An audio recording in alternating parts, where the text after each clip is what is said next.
ॐ अज्ञानतिमिरान्धस्य ज्ञानञ्जनशलाकया चक्षुरुन्मिलितं येन तस्मै श्रीगुरुवे नमः।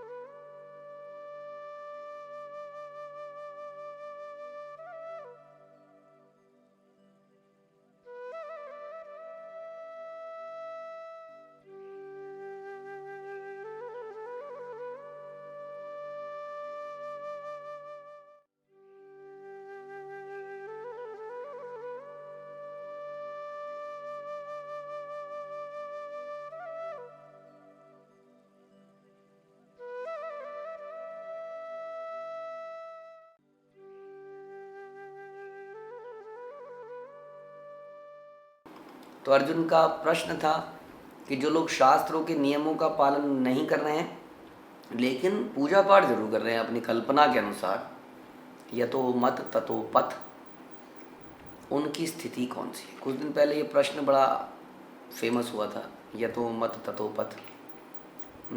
यहाँ अर्जुन यही पूछ रहे हैं कि जो यतो मत ततो पथ करता है, यानी कि अपनी कल्पना के अनुसार पूजा करता है, उसकी क्या स्थिति है। तो भगवान इसका आंसर गीता में देते हैं। तो कोई इसमें सोच विचार डिबेट की आवश्यकता नहीं है, क्योंकि Krishna is given the answer in the next few shlokas. Okay, तो भगवान बोलते हैं कि श्रद्धा के बारे में आप ऐसा मत समझिए कि श्रद्धा एक अच्छा वर्ड है। संसार में कोई वर्ड अच्छा या बुरा नहीं है, कोई वस्तु अच्छी या बुरी नहीं है। हर वस्तु यदि कृष्ण के कंटेक्स्ट में यूज़ करी जाए, उनकी सेवा में लगाई जाए तो वो अच्छी है, नहीं तो बेकार है।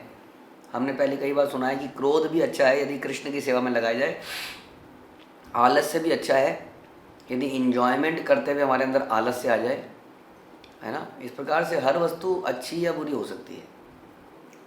संसार की हर वस्तु एक्चुअली में माया भी है, लेकिन वही वस्तु हमें भगवान से मिलाती भी हैं, क्योंकि उन वस्तुओं को भगवान की सेवा में लगा कर हम अपने आप को शुद्ध कर पाते हैं। संसार की हर वस्तु को, चाहे वो आपकी पत्नी क्यों ना हो, सुंदर पत्नी क्यों ना हो, सुंदर बच्चे क्यों ना हो, है ना, हर वस्तु जो भगवान की सेवा में लगे। इस प्रकार से श्रद्धा भी अपने आप में एक पॉजिटिव वर्ड नहीं है। ये word can be different based on कि कैसी श्रद्धा, किसके प्रति श्रद्धा आपने डेवलप करी है। इसलिए बता रहे हैं कि सबसे पहले भगवान बता रहे हैं कि देहधारी मतलब जिसने देहधारी करी है। हम देह धारण करते हैं हम लोग, क्योंकि हम आत्मा है और हमने इस देह को स्वीकार किया है और हम देह बदलते रहते हैं। तो देहधारी जीव द्वारा अर्जित गुणों के अनुसार। तो गुणों को अर्जित करना, हम संसार में बहुत सारी चीज़ों को अर्जित करते हैं। हम धन अर्जित करते हैं, हम बैंक बैलेंस बढ़ाते हैं, एक बैंक, दो बैंक, कुछ बैंक अकाउंट, कुछ पैसा पत्नी के अकाउंट में डाल दो भैया, इनकम टैक्स वाले पकड़ लेंगे। कोई बिजनेस पत्नी के नाम से चला लो, कोई पिताजी के नाम पे चला लो, कोई HUF के हिंदू अनडिवाइडेड फैमिली में रख लो। कहीं ना कहीं से पैसे को डिवाइड करते रहो, अर्जित करते रहो। एक अकाउंट, दो अकाउंट, 10 अकाउंट। फिर कई पहले ज़माने में बेनामा किसी के अकाउंट नाम पे अकाउंट खोल लिया, ऐसी फर्जी अकाउंट खोल लिए। फिर सरकार ने कुछ सख्ती करने के बाद भी कई लोग क्या करते हैं, कई लोगों के आधार कार्ड लेके उनके बैंक अकाउंट, कुछ पैसा वैसा नहीं है उनके नाम पे, सब के नाम पे अकाउंट खोल रखे हैं। कितना जुगाड़ पानी करता है आदमी पैसे को अर्जित करने के लिए, धन को अर्जित करने, संपत्ति को अर्जित करने के लिए। वो खुद नहीं पता कि उसकी प्रॉपर्टीज कहाँ कहाँ हैं। लेकिन दिक्कत ये है कि ये सारा धन, प्रॉपर्टी, शरीर समाप्त होने के बाद ये अर्जित धन समाप्त हो जाता है। यानी कि बहुत ज़्यादा इंटेलिजेंस नहीं है इसको अर्जित करने में, नहीं। क्योंकि हम कई बार चर्चा कर चुके हैं कि कोई वस्तु हमारे पास नहीं होती है तो हम तब तक सेटिस्फाइड होते हैं। अगर हमें कोई वस्तु दे दी जाए और फिर ले ली जाए तो बड़ी दिक्कत होती है कि नहीं। आपके पास कीपैड का फ़ोन था, ज़िंदगी चल रही थी, सालों साल चल रही थी। हम लोग तो जवानी तक हमने कीपैड के फ़ोन भी नहीं देखे थे, और अब ऐसा लगता है कि ये जो टच फ़ोन है इसके बिना ज़िंदगी ही अधूरी है ना। अब हमें we are use to it, अब हम उसकी आदत हो चुकी है। तो इस प्रकार से हम लोगों को अटैचमेंट डेवलप जाती है जिस चीज़ में हम अपना ध्यान लगाते हैं। तो जीवात्मा ने पूरा ध्यान लगाया इन संपत्ति को अर्जित करने में, जो कि उसको मिलती है और फिर छिन जाती है। तो it is not a good deal, it's a bad deal. लेकिन गुण जो हैं, गुणों के साथ एक समस्या है कि गुण जो हैं इसी जीवन में समाप्त नहीं होते, क्योंकि गुण जो हैं, गुण को आप गुण मत समझिए, गुण को आप समझ लीजिए नेचर, स्वभाव। अगेन गुणों को बोल के हम कुछ पॉजिटिव नहीं बोलना चाह रहे हैं, हम बोलना चाह रहे हैं स्वभाव। जो हम स्वभाव अर्जित करते हैं वो इसी जीवन में समाप्त नहीं होता है, वो अगले जीवन में भी जाता है। यही सच्चाई है। तो इस जीवन में यदि मैं बहुत कर्कश था, मुझे बहुत जल्दी गुस्सा आ जाता था, मैं बहुत लालची था, मैं बहुत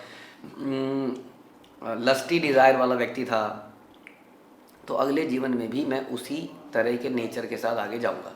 ये ऐसा हमने होते हुए देखा है। कई लोगों ने अपने, जिन्होंने जन्मपत्री वगैरह, कई लोगों को बड़ा शौक होता है, वो दिखाते हैं कि मैं ऐसा क्यों हूँ, तो कई लोगों ने बताया, उन्होंने देखा भृगु सही है, जो भी चीज़ें हैं पत्रिका वगैरह में, उन्होंने हाँ ऐसा ऐसा था आपका नेचर। तो वास्तव में सच भागवत गीता के हिसाब से भी है, क्योंकि वही मन बुद्धि अहंकार आपका एक मृत्यु के बाद दूसरे शरीर में भी जाता है। तो हम देह धारण करते हैं दूसरी, लेकिन उसमें सूक्ष्म देह यही रहती है। सूक्ष्म देह का मतलब होता है मन बुद्धि और अहंकार। तो इसी के कारण ये जो स्वभाव है, ये एक शरीर से दूसरे शरीर में चला जाता है। बचपन में ये स्वभाव कई बार व्यक्त नहीं होता है, धीरे धीरे हम बड़े होते हैं तो वो स्वभाव, वो सारी इच्छाएं व्यक्त होने लगती हैं। तो अब देखिए, ये बड़ा भयंकर चीज़ है वास्तव में। इसका मतलब गलत हैबिट्स, गलत नेचर, गलत स्वभाव हमसे चिपक जाता है और एक शरीर से दूसरे शरीर में भी चला जाता है। इट इज़ वेरी इंपॉर्टेंट कि हम सही स्वभाव को डेवलप कर पाएँ, क्योंकि जन्म जन्मांतर तक हमारा पीछा नहीं छोड़ेगा। और वास्तव में हम सुन चुके हैं कि संसार से भगवान के धाम में जाने के लिए हमें इस मन बुद्धि अहंकार को ही शुद्ध करना है। इसके बिना हम जा ही नहीं सकते। आप पूरा धन भी अगर भगवान की सेवा में लगा दीजिए, ultimately your mind intelligence has to be purified by doing devotional activities. जब तक हम डिवोशनल एक्टिविटीज़ नहीं करेंगे तब तक ये प्यूरीफाई हो नहीं सकता है। ठीक है। तो अब हमने ये समझा कि अर्जित गुण, तो गुणों को हम अर्जित करते हैं, और हमने ये समझा कि ये जो गुण हम जो भी अर्जित करते हैं, ये हम एक जन्म से दूसरा जन्म, तीसरा जन्म, चौथे जन्म, ये जन्म जन्मांतर तक गुण हमारे आगे चलते जाते हैं। ये हमारी हैबिट्स की इच्छाएं आगे जाती हैं। तो जीव जो है इन गुणों को अर्जित करता है। अब अर्जित कैसे करता है, हम गुण कैसे अर्जित करते हैं? यहाँ पर बता रहे हैं, प्रभुपाद बता रहे हैं, हम गुण अर्जित करते हैं प्रकृति के संसर्ग में, टच में आने के कारण। अब प्रकृति क्या है? प्रकृति है जो भी हमारे आसपास है, वो सब प्रकृति है वास्तव में, है कि नहीं? हम लोग प्रकृति के ही अंदर है। हर वस्तु भगवान की माया शक्ति के अंतर्गत है, और ये हमें कई तरीके से प्रभावित करती है। न केवल हमें पेड़ पौधे, वातावरण, समय, दिन रात प्रभावित करता है, बल्कि हमें आसपास के लोग प्रभावित करते हैं, और हम उनसे प्रभावित होते हैं, हम अपने को प्रभावित होने भी देते हैं। ये बड़ी समस्या है। इंसान को अपने आप को प्रभावित नहीं करना होने देना चाहिए कभी भी। हमारी सबसे बड़ी समस्या क्या है? हम भक्ति में आने के बाद भी नीचे गिरते क्यों हैं बार बार? क्योंकि हम अपने आप को प्रभावित होने देते हैं। हम जिस संग में जाते हैं हम उसी रंग के हो जाते हैं, है ना? आज हम लोग यहाँ पर प्रवचन सुन रहे हैं तो हमारे अंदर उस तरह की फीलिंग है। हम ऑफिस जाते हैं, बिजनेस में जाते हैं, किसी ऐसे मित्र से मिलते हैं, वो फिर से कुछ ऐसी बातें करता है, हम फिर से नीचे गिरते हैं, वैसे ही हो जाते हैं। हम प्रभावित होने देते हैं, है ना? क्योंकि हम कमज़ोर हैं, हमारे अंदर डिटर्मिनेशन नहीं है। हम सो कॉल्ड हम्बल हैं, यूजलेसली हम लोग हम्बल हैं। हाँ, ह्यूमिलिटी का मतलब ये नहीं होता कि आप किसी की गंदगी को सुनते रहो, बिकॉज चलो सामने वाला आया था, कुछ बोल रहा था, कुछ नेगेटिव बोल रहा था इसका उनके बारे में, लेकिन मैंने सोचा हमें क्या करना है। ये जो है ना, हमें क्या करना है, ये हमें बर्बाद कर देगा एक दिन। क्योंकि हम बोल नहीं पाते ना, अरे वो प्रभुपाद के बारे में कुछ बोल रहा था, वो गुरु के बारे में कुछ बोल रहा था, हमने कहा चलो हमें क्या करना है, इसके विचार हैं। अरे हमें करना है ना, आप सुन रहे हैं उसको, ये सुन के आप अपनी गंदगी को अपने अंदर डाल रहे हैं। वो गंदगी आपके अंदर कैसे वायरस पैदा नहीं करेगी बताइए? जहाँ गंदगी होगी वहाँ वायरस पैदा होगा ही। हाँ, लेकिन हम उसको होने दे रहे हैं क्योंकि हम एक्शन लेना नहीं चाह रहे। क्यों? इसलिए प्रभुपाद बोल रहे हैं यहाँ पर, आलस्य और कार्य विमुक्तावश हम ऐसा करते हैं। We are not determined to reject whatever is not favourable for devotional activity. प्रतिकूलस्य वर्जनम, ध्यान रखिए ये श्लोक, अनुकूलस्य संकल्पम प्रतिकूलस्य वर्जनम, ये शरणागति का पहला लक्षण है कि व्यक्ति कोई भी चीज़ जो प्रतिकूल है उसको रिजेक्ट कर देता है। Get out of my life, get out of my mind, get out of my house and everything. आदमी उस मित्र को छोड़ देता है जो भक्ति के अनुकूल नहीं है, आदमी उन आदतों को छोड़ देता है जो भक्ति के अनुकूल नहीं है, आदमी उस समाज को छोड़ देता है जो भक्तियों के अनुकूल नहीं है। ये अनुकूल से संकल्पम, उसका संकल्प करना, समझते हैं ना? संकल्प वर्ड बड़ा इंपॉर्टेंट है। इट इज संकल्प, प्रतिज्ञा। तो प्रतिज्ञा लेता है कि मैं वही कार्य करूंगा जो भक्ति के अनुकूल है, और प्रतिकूल से वर्जन, उसको वर्जित कर दूंगा। ये साधारण शब्द नहीं है, वर्जित करना और संकल्प करना बड़े भारी शब्द हैं, ये भक्त का कार्य है। हाँ, लेकिन हम क्या करते हैं, हम क्योंकि ऐसा नहीं करते तो हम जिस प्रकृति में रहते हैं, जिन लोगों के बीच में रहते हैं, हम अपने आप को इन्फ्लुएंस होने देते हैं। जब हम कहते हैं ना कई बार, we become like a remote controlled person. हाँ, कोई भी हमें कभी भी रिमोट कंट्रोल, कोई भी हमें उकसा सकता है, कभी भी हमारे किसी के बारे में कुछ बोलेगा और हमें उकसा देगा। तो ये पता है वो तेरे बारे में ऐसा बोल रहे थे, अच्छा, और हमें एकदम से बिगड़ लग जाते हैं। वो सारे शास्त्र, सारे प्रवचन, वो हमारे लिए जो जो किया गया, वो सब भूल जाते हैं एक सेकंड के अंदर। इस प्रकार से हम प्रकृति से प्रभावित हो जाते हैं। तो हमने ये चर्चा करी कि यहाँ पर कि हम लोग प्रकृति के संसर्ग में आने के कारण प्रभावित हो जाते हैं, या तो सतोगुण से, या रजोगुण से, या तमोगुण से। और इस प्रकार प्रभावित होने के कारण हमारी श्रद्धा भी सतोगुणी, रजोगुणी या तमोगुणी हो सकती है, डिपेंडिंग ऑन कि मेरे को किस तरह की प्रकृति से ज़्यादा श्रद्धा है, मुझे किस तरह के लोग ज़्यादा अच्छे लगते हैं। मेरे दोस्त भी वही सारे लोग हैं, कौन, जिनको निंदा करना अच्छा लगता है, जो अपनी साधना में बहुत स्ट्रांग नहीं है माना, जो खाने पीने के नियमों में बहुत स्ट्रांग नहीं है ना। तो आदमी वैसी ही प्रकृति के लोगों को अपना मित्र बना लेता है। इससे क्या होता है, इससे वो उस अपने उस स्वभाव में और ज़्यादा दृढ़ होता जाता है, वो स्वभाव को और ज़्यादा अर्जित करता जाता है। जो स्वभाव उसने अर्जित किया उसी स्वभाव को आगे चला जाता है। लेकिन यहाँ प्रभुपाद बहुत अच्छी लाइन बता रहे हैं।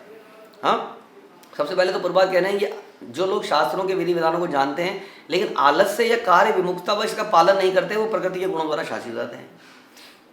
अब जो शास्त्रों के नियम हैं, विधि विधान हैं, जो हमें गुरु द्वारा सुनाई देते हैं, ये हमें इस प्रकृति के प्रभाव से निकाल सकते हैं, क्योंकि ये प्रकृति के प्रभाव से परे लिखे गए हैं, है ना। शास्त्रों के नियमों का यदि हम पालन करेंगे तो हम प्रकृति के नियमों से बच सकते हैं। माना मेरा अर्जित गुण ऐसा है कि मैं सवेरे नहीं उठूंगा, लेट उठूंगा। माना मेरा अर्जित गुण ऐसा है कि मैं जब तक किसी 2-4 लोगों का के बारे में चर्चा ना कर लूँ, 2 लोग बैठेंगे तो किसी तीसरे आदमी की चर्चा ना कर ले, तब तक उनका खाना हजम नहीं होगा। ये मेरा अर्जित गुण है। लेकिन शास्त्र में मैंने सुना कि प्रजल्प नहीं करना चाहिए, हाँ, नियमाग्रह नहीं करना चाहिए। तो मैंने कहा मैं ये संकल्प लेता हूँ कि क्यों ये भक्ति के अनुकूल है, मैं ऐसा ही करूँगा और अपनी आदतों को बदलूंगा। उसके लिए मैं संकल्प करूँगा और मैं प्रयास करूँगा, प्रैक्टिस करूँगा।